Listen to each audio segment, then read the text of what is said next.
Hello bachcho, let's discuss this question. Which of the following statements regarding the universal rules of biological nomenclature is incorrect? A. Biological names are generally in Latin and written in italics. B. The first word in a biological name represents the genus while the second component denotes the species. C. Both the words in a biological name when handwritten are separately underlined or printed in italics to indicate their Latin origin. Yeah, D. The specific epithet starts with a capital letter while the generic epithet starts with a small letter. It can be illustrated with the example of Mangifera indica. इस question को solve करने का जो की concept है वो है आपके बायोलॉजिकल नॉमेनक्लेचर को समझना। बायोलॉजिकल नॉमेनक्लेचर्स के कुछ रूल्स होते हैं जो कि इन 4 ऑप्शंस में दिए गए हैं, जिनमें से 3 सही है और 1 गलत है। हमें उस एक गलत को पहचानना है। तो चलिए पहले ऑप्शन को देखते हैं। Biological names are generally in Latin and written in italics, ये बिल्कुल सही है। आपको पता है कि जो बायोलॉजिकल नेम है वो लैटिन से डिराइव किया जाता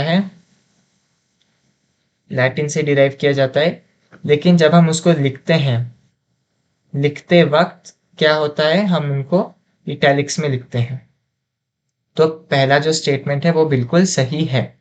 दूसरा जो ऑप्शन है वो कहता है first word in biological name represent genus while second component denotes the species, ये भी बिल्कुल सही है कि हम पहले वर्ड को जीनस लिखते हैं और दूसरे वर्ड को स्पीशीज लिखते हैं और लिखते वक्त हम उन्हें सेपरेटली अंडरलाइन करते हैं और जो फर्स्ट वर्ड है उसका फर्स्ट लेटर कैपिटल होता है। जैसे कि यदि हम लिखे होमो सेपियंस तो कैपिटल HOMO और उसके बाद छोटा सेपियंस ऐसा लिखते हैं, होमो सेपियंस। तो ये भी बिल्कुल सही स्टेटमेंट है। यदि हम नेक्स्ट स्टेटमेंट को देखें, ऑप्शन सी को, both the words in a biological name when handwritten are separately underlined or printed in italics to indicate their Latin origin, ये बिल्कुल सही है। क्योंकि हम जब एक बायोलॉजिकल नेम को प्रिंट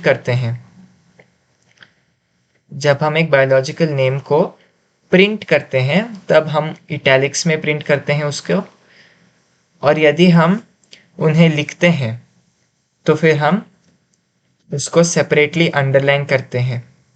तो ये बिल्कुल सही है।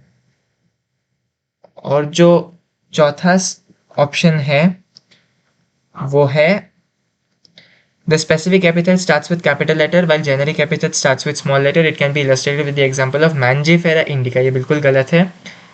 ये जो जेनेरिक एपिथेट है उसी को हम जीनस कहते हैं और जेनेरिक एपिथेट में कैपिटल फर्स्ट लेटर है और जो स्पेसिफिक एपिथेट है उसमें हम स्मॉल फर्स्ट लेटर लिखते हैं। तो यहाँ पर जो मैंजीफेरा इंडिका उन्होंने कहा है उसका जो सही वे ऑफ राइटिंग है वो है ऐसा, मैंजीफेरा जिसमें M कैपिटल होगा और यहाँ पर इंडिका जिसमें I स्मॉल होगा। तो ये बिल्कुल गलत है। तो हमने क्या देखा, नेम लैटिन डिराइव्ड होता है, लेकिन जब हम उसको प्रिंट या लिखते हैं उसको इटैलिक्स में लिखते हैं। पहला वर्ड जीनस होता है और दूसरा वर्ड स्पीशीज, उनको हम सेपरेटली अंडरलाइन करते लिखते वक्त। एक बायोलॉजिकल नेम को प्रिंट करते वक्त इटैलिक्स में प्रिंट किया जाता है और लिखते वक्त सेपरेटली अंडरलाइन किया जाता है। और जो जेनेरिक एपिथेट है वो है जीनस, उसका फर्स्ट लेटर कैपिटल होता है और स्पेसिफिक एपिथेट स्पीशीज होता है जिसमें फर्स्ट लेटर स्मॉल होता है। हमसे क्वेश्चन में गलत स्टेटमेंट पूछा गया है, तो the correct answer to this question is option D.